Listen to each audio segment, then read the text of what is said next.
Um, so I'm going to talk about progress monitoring.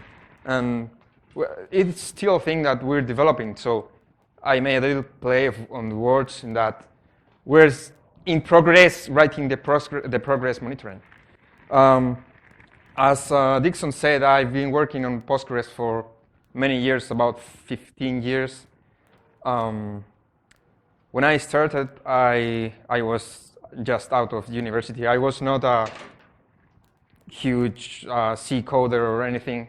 So as Simon said in his talk in the morning, you can today start and maybe work on Postgres and do great things. And well, there are so many things to do. Every time we think, hey, this is almost done, we're now at that point where everybody can use it. We discover something else that we can add to the system to improve the lives of more users. And more people start moving to Postgres from other systems. This doesn't work.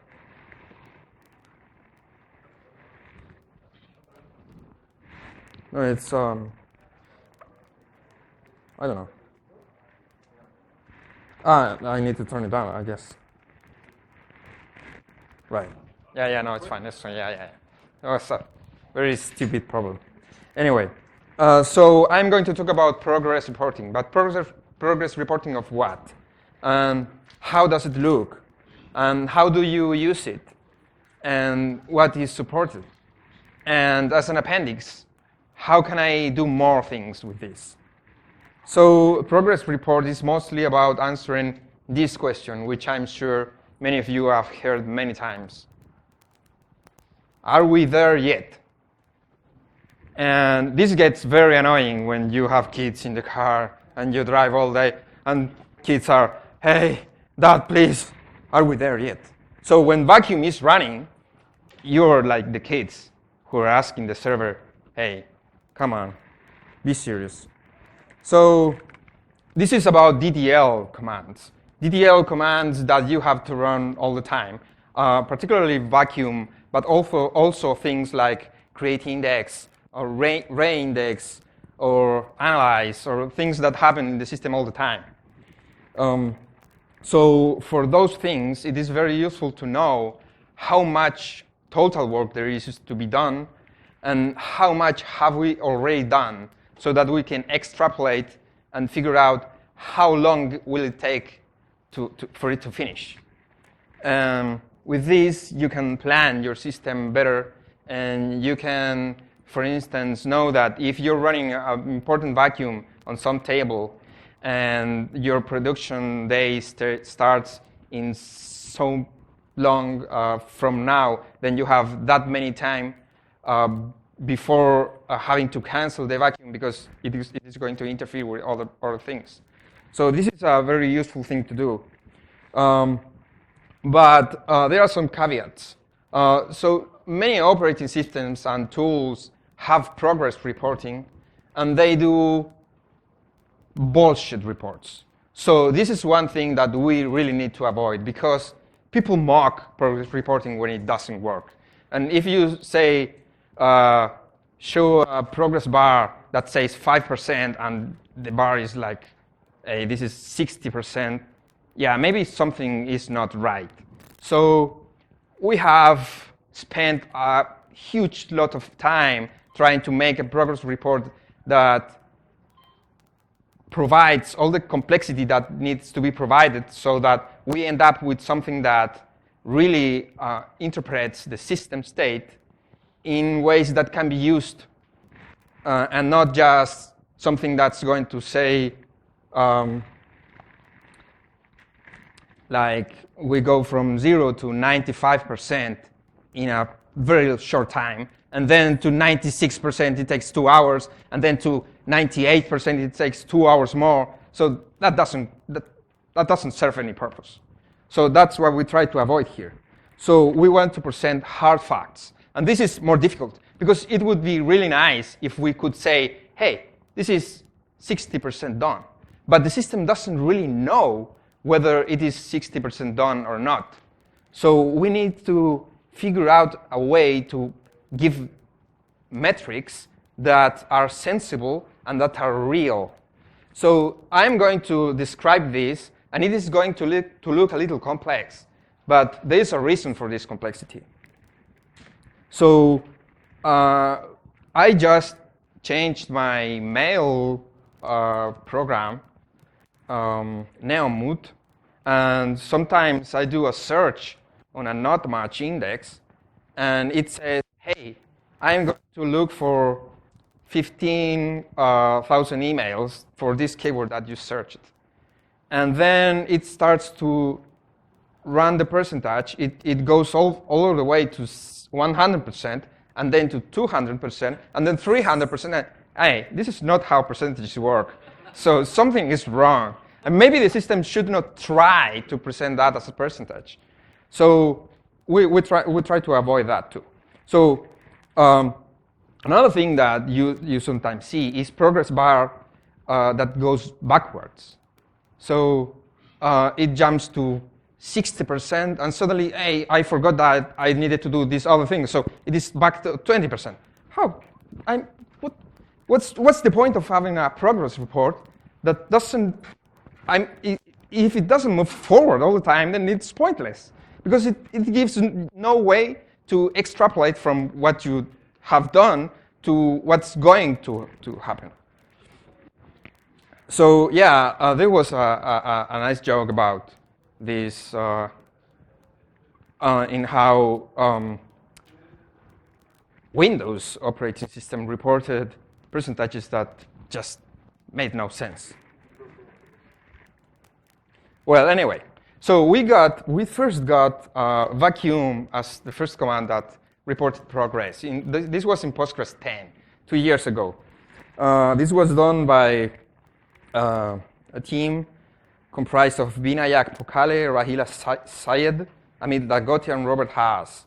And they did two things. First, they added the generic infrastructure functionality to report metrics. And this was very generic, so it can be applied to anything. And then, on top of that, they built the metrics for vacuum. And this was done by the same group of people, except they got credit in different order because some worked more on the first and less on the second. So this is how it looks. So you have your database, and you can run a select query. And the select query is going to tell how many vacuum commands you're running and how far ahead they are. So here you have a very simple query. You just read the view, and it says we have this PID, which is running a vacuum. It is running on database with a certain name and a certain OID, and it gives the real ID of the relation that it is currently vacuuming, and then a number of, and then you have the phase name, what phase is currently vacuum executing, and then you have a series of numbers. So you have 6 numbers here. You have heap blocks total, which means how many blocks does the table have, and vacuum has to scan, and heap blocks scanned, so how many blocks have we scanned already, and heap blocks vacuumed, which means how many blocks have been actually vacuumed, and index vacuum count, and max dead tuples, and num dead tuples. So I'm going to explain these things in a minute, but first, let me show you a slightly different query, which is perhaps more useful because you add a timestamp to it for the current time, and you transform the real ID column into a user-readable table name using a cast to the type rec class. And then you add all the other things, the phase name, etc. And you restrict this to the database that you're connected to, because the cast will not work if the real ID applies to a table that it is in another database. So, okay, you have that query. And even better than that, you can do this. In PSQL, you can run a command and say at the end, \watch and some time. In this case, 0.1 seconds. So this means that the query is going to be repeated over and over and over every 0.1 seconds. So for the vacuum command is going to tell you, is going to show the advance of the vacuum as it goes along. And I added the pset tuples only because that removes the headers, and you can see just the numbers, and they move along on the screen very nicely. It is very cool. And \t is just a synonymous for the pset command. So you do that, and you watch the screen, and you observe vacuum as it moves forward. It is very nice. Try it sometime. So I said there's a phase column there, and vacuum has these phases. First, it does initializing. Then it scans the heap. Then it vacuums indexes. Then it vacuums the heap. And then you start worrying, oh, what is scanning the heap different from vacuuming the heap? I'm going to go back to that in a moment. So if you vacuum the heap, then you clean up the indexes, then you truncate the heap, and finally you perform final cleanup. And that's it. And when all the phases are done, a vacuum is done. Except that, well, there's a little problem in some of these phases that vacuum can go back. So sometimes you're running the scanning heap phase, and the scanning heap phase, what it does is collect into an array, into a memory array, which is called dead tuples, all the addresses, all the physical addresses of the tuples that it is going to remove. And this array has a certain size, and the table could have more dead tuples than physical addresses of tuples fit in that array. That array is sized after maintenance work mem parameter. So once the array is full of dead tuples, of dead tuple addresses, then the scan heap phase, which is not yet complete because it needs more space to remember more dead rows, the scanning phase stops and jumps to the vacuum indexes phase. And the vacuum indexes phase has to scan every single index on the table completely and remove every single pointer in each index that refers to any tuple that appears in the array, in the in-memory array. Once all the indexes are scanned, then we jump to the vacuuming heap scan, the vacuuming heap phase, and it goes to the same pages that the first scan already scanned and remove all the tuples that had been marked that had been saved in the array. So we scan the heap, then we scan all the indexes, then we scan the heap again to remove the tuples, and then we can clean up the array and continue with phase 2. So the way the vacuum works is that we run phase 1, then phase 2, then phase 3, then phase 4, and then maybe, if the array was not big enough, we jump back to phase 2 again. And then run phase 3 and 4 again, and maybe we continue the scan in phase 2 again, and 3 and 4, and then back to phase 2. And so however many times are required to completely find all, be able to fit all the dead tuple addresses in the maintenance work mem size array, right? So the key here is that if your array is very small, you're going to scan the indexes many times. So you want to make that that array as big as possible.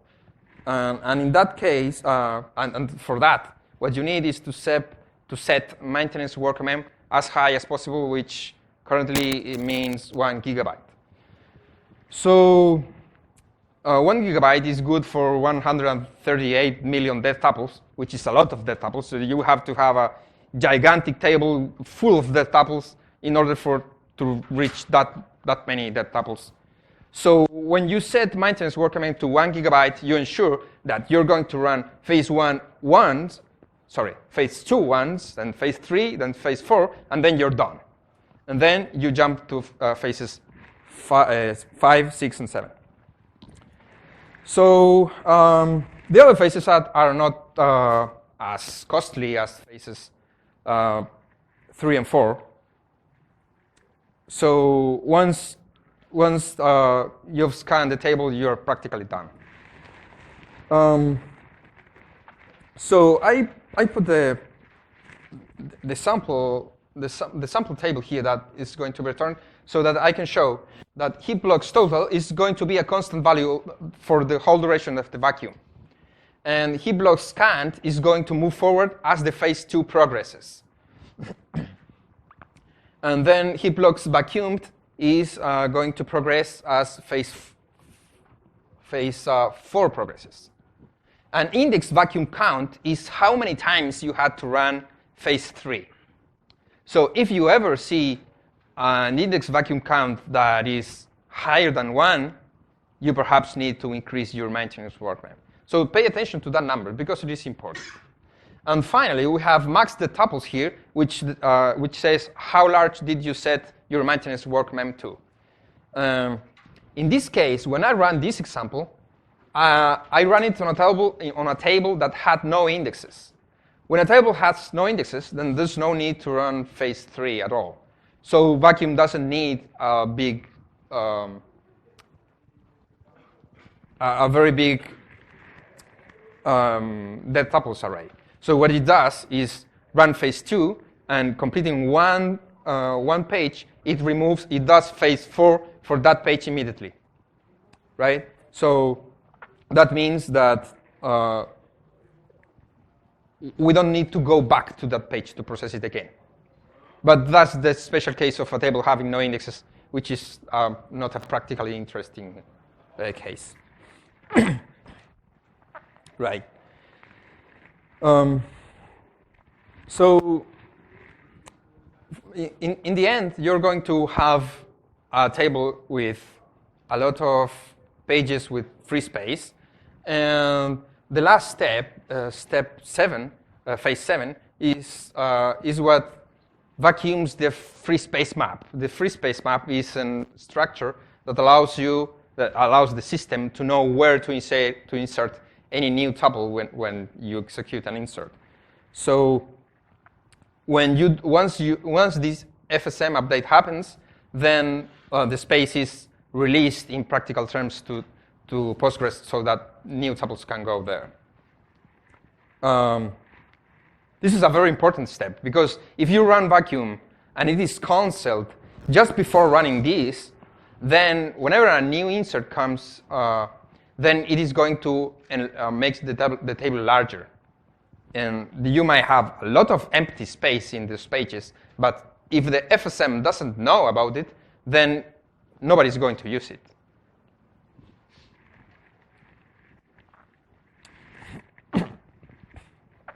And in phase 6, this is a bit of a special phase because phase 6 requires an exclusive lock on the table, which means that nobody else can be accessing the table while you're doing phase 6. And this presents a bit of a problem because the rest of the vacuum doesn't need an access exclusive lock. So processes can still be inserting into the table while vacuum runs. But for phase 6, you need to stop everyone from inserting into the table, then truncate those pages that are completely empty at the end of the table, and then you can continue. And if we cannot acquire an exclusive lock, we skip this step, which means that these pages are considered fully empty, and when the FSM update occurs, then it is going to record them as empty and may be used in the future. OK, that's vacuum. Is this making sense? OK, so I just move on. This is if you had to tell the system to obtain a percentage of what is going to happen, you could try to use the heap blocks total versus heap blocks scanned. But if the density of your dead tuples is not uniform, then you might arrive at a percentage that makes no sense, because you had to do a lot of work at the beginning. So getting from 0 to 10% took a very long time, and almost nothing to do for the other 90%. So once you got to 11%, then it went very fast. Or you could do it the other way around. I mean, if you have all your dead tuples at the end of the table, then scanning the first 90% is going to be very fast, and then the last one is going to be very slow. So you cannot really produce percentages from these numbers. But even with that, this is tremendously useful. So the other thing So the other thing we have is create index and REINDEX.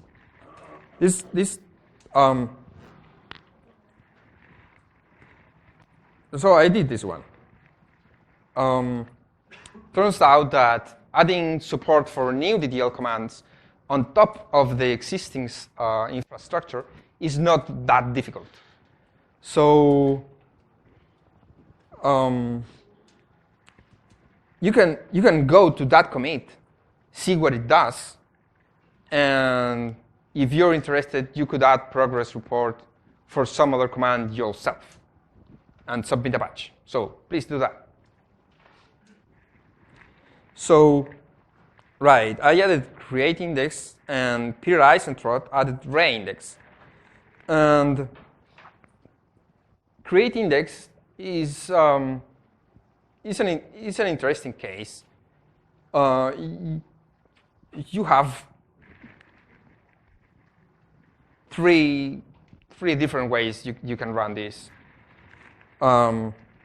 So you can use create index concurrently, which uses a very complicated set of phases, or you can use create index without concurrently, which is very straightforward.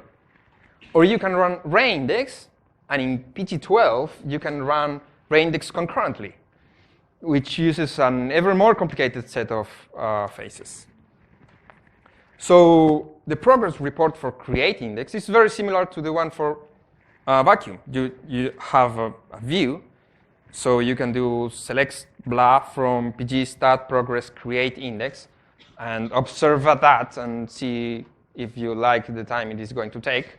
Or you have to cancel the command because you think your day is going to start without you being able to finish the creation. So in this case, you have a lot more columns here. But not all of the columns are used for all the cases. So in the case of plain create index,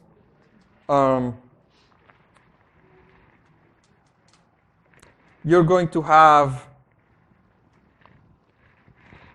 the number of blocks total that some phase is going to scan, and the number of blocks that have been already scanned, and the number of tuples, and the number of total, and the number of tuples done. And if you're creating an index on a partition table, then this is going to report for each partition, and as a one command. And then the metrics are going to change for every index creation separately, except for the partition totals and the partitions done, which is going to say how many partitions do we need to have and how many partitions are already done. So the phases for create index are more complicated. You have 10 possible phases. But if you run create index without concurrently, then you have just 2. You just initialize, and then build index, done. And if you add the concurrently, then you initialize, then you wait for writers before build, and this means that you need to insert the catalog tuple that says that the index exists, then commit your transaction, and then wait until everybody who didn't see that index catalog to exist has finished, And only once they are all finished, you can start building the index. So phase 2, which seems a small thing, it can take a very long time because it needs to wait for other transactions. And this is where these locers total, locers done, and current locer PID columns are for.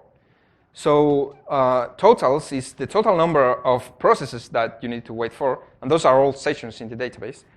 How many locers done is how many you have already done, and current locer PID is the PID that you can search in pgstat activity or whatever to see what it is doing. And maybe you can terminate it so that you create index concurrently can continue, or you just wait for it, and you know that your create index concurrently is going to take a lot of time because you need to wait for that one to finish.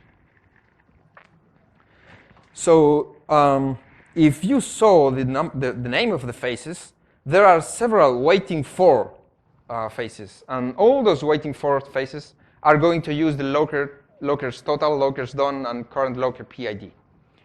And here's a limitation of the progress monitoring infrastructure, which is that it is not currently possible to report the set of PIDs that the command needs to wait for. Because you know that you have to wait for 10, and you've already waited for 5, and you're currently waiting for this one, but you don't know what the other 4 are. And it may be important, because some of them might be very slow. So even if the current one finishes quickly, you're still going to have to wait a lot of time for the other one. So we would like to have this information, but we currently have no way to pass it through. So I was saying that if you're creating an index concurrently, then you in phase 2, you wait for writers before build. Then you build the index, and I'm going to show the building of B3 indexes right after. And then you wait again. Right, so you wait again before the validation. You have to wait for other writers. And then you do the index validation, because when index concurrently, create index concurrently runs, it reads the whole table, but somebody could have inserted tuples that you didn't get, so you need to scan the table again to find those. So you scan the table, you scan the index, and then you sort all the tuples in the index, and you scan the table looking for those tuples. And if you have everything, then you don't need to do anything. But if you find tuples in the table that are not in the index, then you need to add those tuples to the index. So those are 3 new phases, which are part of the index validation. Scan the index, sort the tuples, scan the table again. So if you realize, we've already scanned the table twice. So for create index concurrently, it is at least twice the time than for regular create index. But then you need to wait for all snapshots to finish, and when all the other snapshots are done, then you can mark the index valid, and the create index concurrently work is done. And that completes the index creation. The other 2 phases are for REINDEX concurrently. So REINDEX concurrently is pretty much the same thing, except that you create the index using the same steps as create index, and then at the end you drop the old index and replace it with the one you just created. It is not really more complicated than that. Just need to do 2 more waiting phases.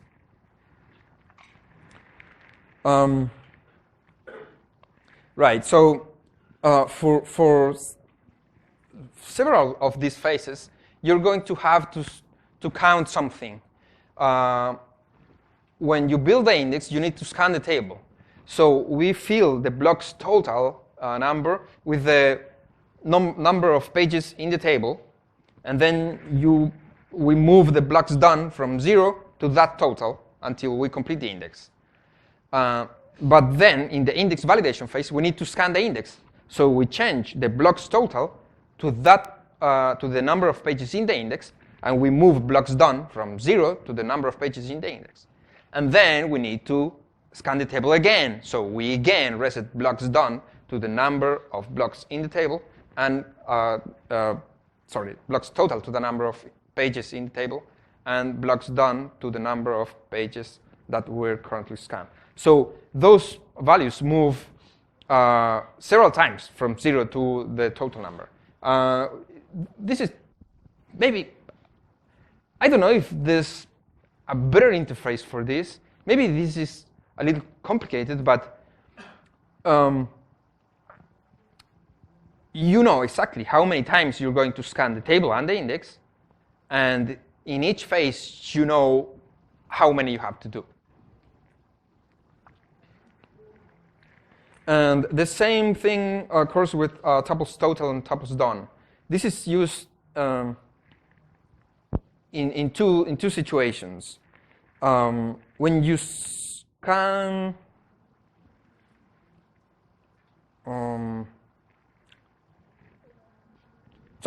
let's move to the bit tree, because it's going to be clear there.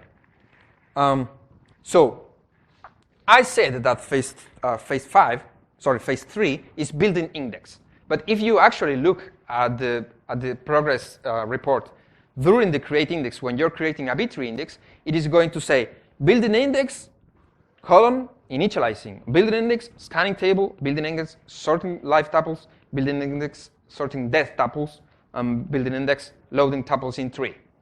And each of those is going to change the metrics. So initializing is a phase that's very quick. It just creates some catalog state and moves on. Then for scanning table, we set the number of blocks total and increment number of blocks done.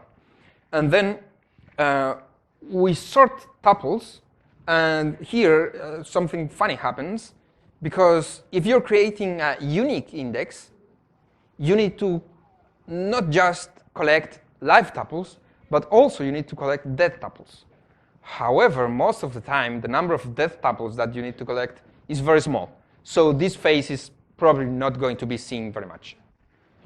So you do see the sorting live tuples, but the way the sort is implemented, we don't have actual visibility into the sorting part. So we don't show any metric for that. But it is not a very long operation anyway, because we actually don't sort the whole thing as we put the tuples into the thing, but as we pull tuples out. So what is going to happen is that this phase, these two phases, subphases 3 and 4, are going to be very quick. And then when you start loading tuples into 3, then the metric is going to be visible. So loading tuples into 3 gets tuples from the sorted area and puts it into storage pages for the index in order. So as you go along, in bit trees are very strange in the way they are constructed, because you build the leaf pages first, and as you go along and build more and more leaf pages, then the pages on top of those are being built. So you build all a number of leaf pages, create one page on top of those, and then continue and add another one. And as you add enough pages in the level above leaf, then you might create one page above that. So the number of internal pages, the number of non-leaf pages that you have to create is very small. It's really small. And the progress is going to be seen in how many tuples you load into the leaf. So you can see, when you're building a bit tree, you can see that the number of tuples moves from 0 to done pretty much linearly, even though we're only measuring the leaf level of the index.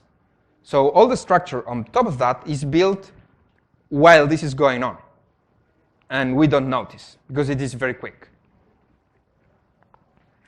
So I actually tried to add some observation into the subphase 3 here, because I thought it would be noticeable that there's a slight gap in monitoring. But in reality, it doesn't happen. I tried with, I don't know, a 12 gigabyte table, and I just didn't notice anything. Of course, if you're running a create index on a 100 or 1 terabyte index, maybe you're going to notice that the index creation sometimes stops a little bit. But it's not really an issue for seeing the actual progress of the index creation. So if you so this is for B3 indexes. This is because B3 indexes are very special and very optimized in how they're built. All other index types just read the table, and for each tuple they put it into some structure. And so there are no subphases for them. I didn't really try to implement it, but I don't think it adds much in the way of insight into how these things are done. Because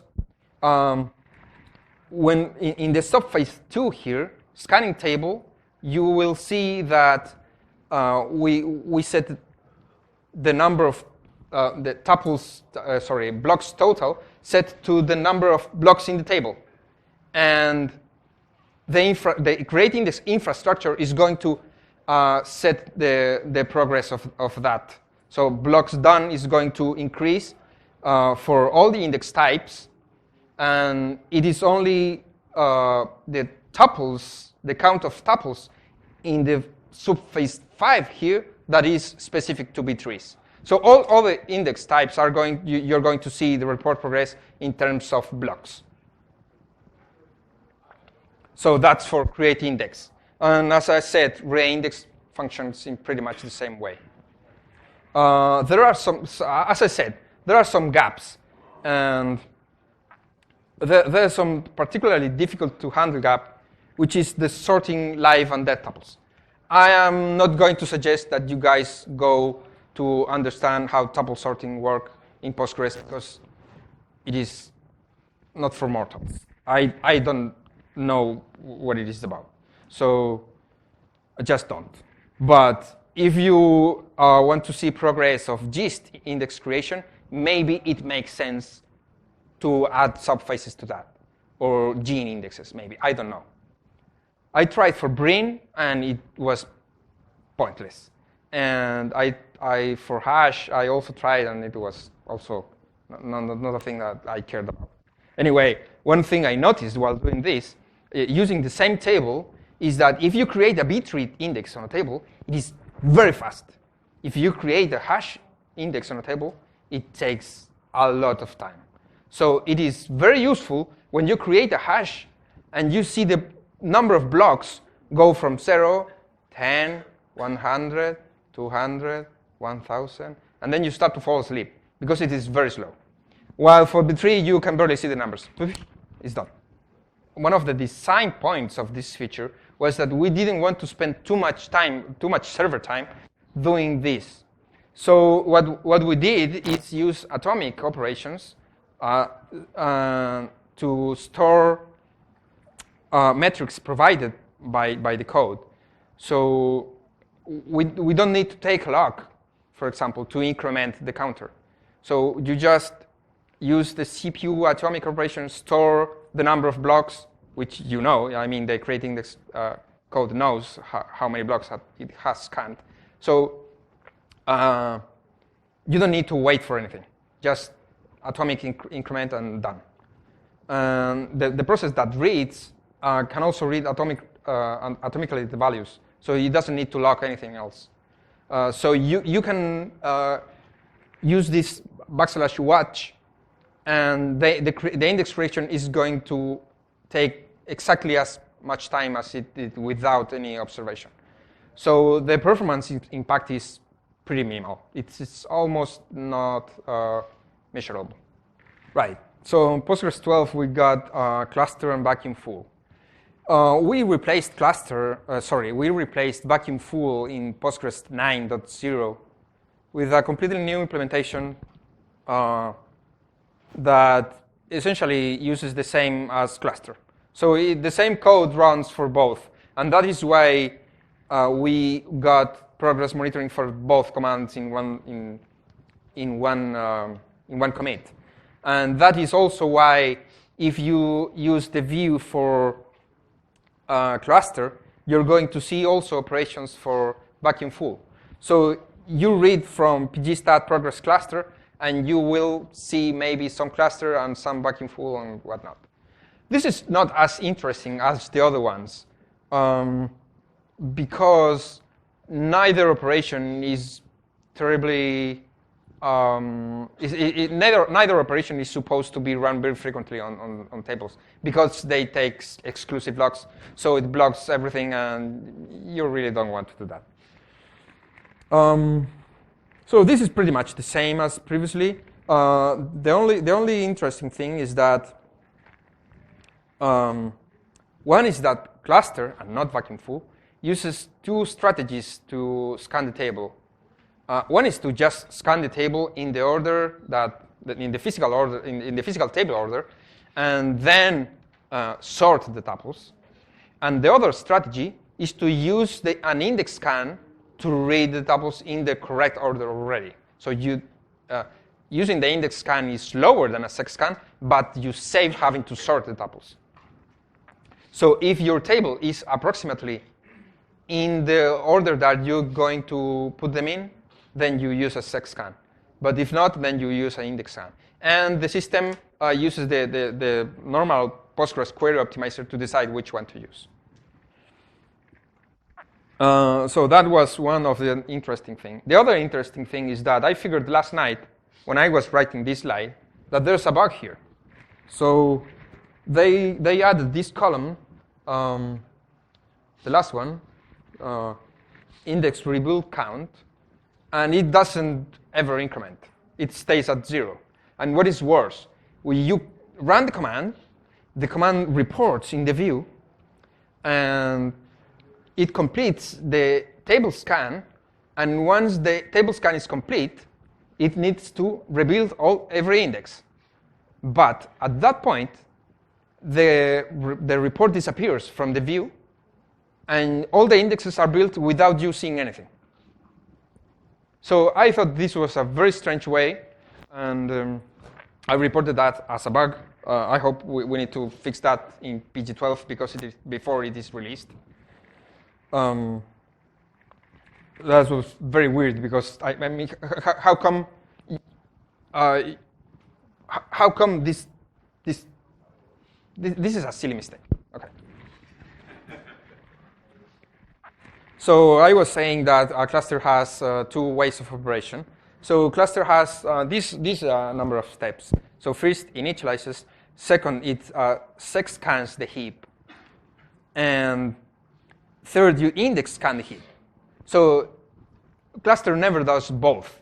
It does either one, or it does either phase 2 and 4, or it does phase 3, right? So it index scans and then write new heap and then swap relation files and then rebuild the indexes and perform final cleanup. But as I said, the report disappears after phase 6, I think, and you never see the phase 7 in the report. But this is a simple bug. I'm sure it will be fixed before we release the new version. That's it for cluster. Really, there's not much else to say about cluster, so let's move on. The one that I think is more interesting is one that we're doing for Postgres 13, which is analyze. I submitted the patch.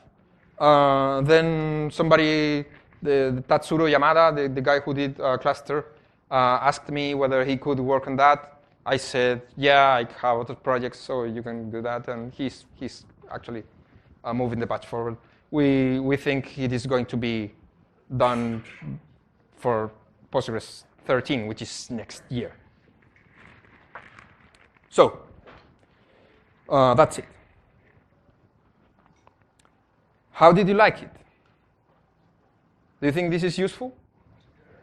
Yes, sure. Are there any other commands that you think we should handle?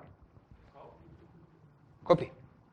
Right. Yeah. There's a thing there because you can measure copy when it goes out of the server, but not when it goes in. So I don't know. Maybe it makes sense to do that. So these are system views and defined in the system catalog when you created initdb. So they're not going to appear in a dump in any way. Yeah. So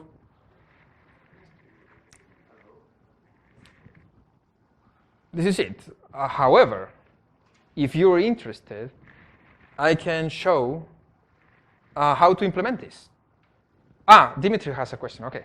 Yeah, the problem is that the executor doesn't work that way. I mean, I guess you could try to add counters for each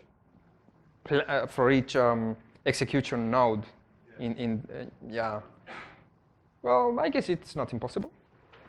Sounds crazy, but many ideas are before their time. So you're just asking too early. Right. Yeah, so yeah, the alter table is very interesting. We have many alter tables don't do that much. Some of them are just catalog modifications, so it's not really well. Yeah. So the special case of there are two special cases actually. One is when you check the table because you have some new constraint, so you have to read all the tuples and scan the table. The other case is when you rewrite the table because you're changing the data type or whatever. So for that's a very interesting case that we should try to handle in some way. So here's this is for you. How to implement this? The implementation is that the source code of the server has these functions at the bottom. So your code, alter table or whatever, has to call pgstat progress start command, and then a command type. And then this could say alter table rewrite or whatever. And then you have to update params. And this is the atomic exchange, atomic store on that the system does. And this param can be anything. Your command defines exactly what it is. And then when you create a view that defines your commands, such as pgstat, progress, vacuum, or those, then that view knows how to interpret each of the faces or each of the numbers and put them into some column. So these numbers you see here are completely arbitrary. They were defined by the programmers. And then you have to say, hey, number 4 is number of blocks. And progress analyze phase, which means which phase is analyzed currently running, is just number 2. So number 2 is set to phase scan table, which is number 7. So that's it's pretty simple, really.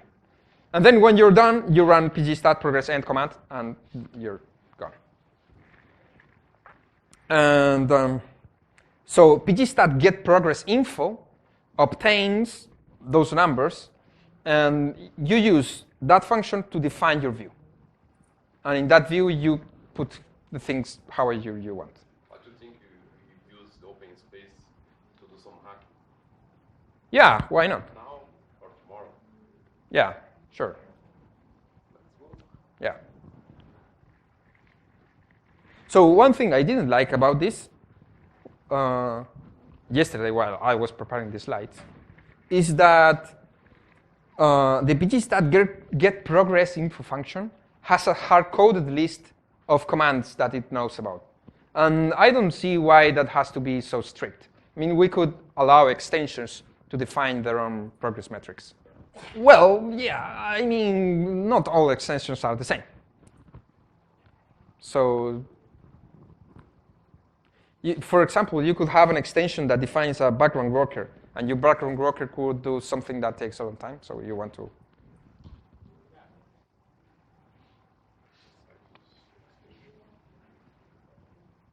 So, that's it. Thanks for listening.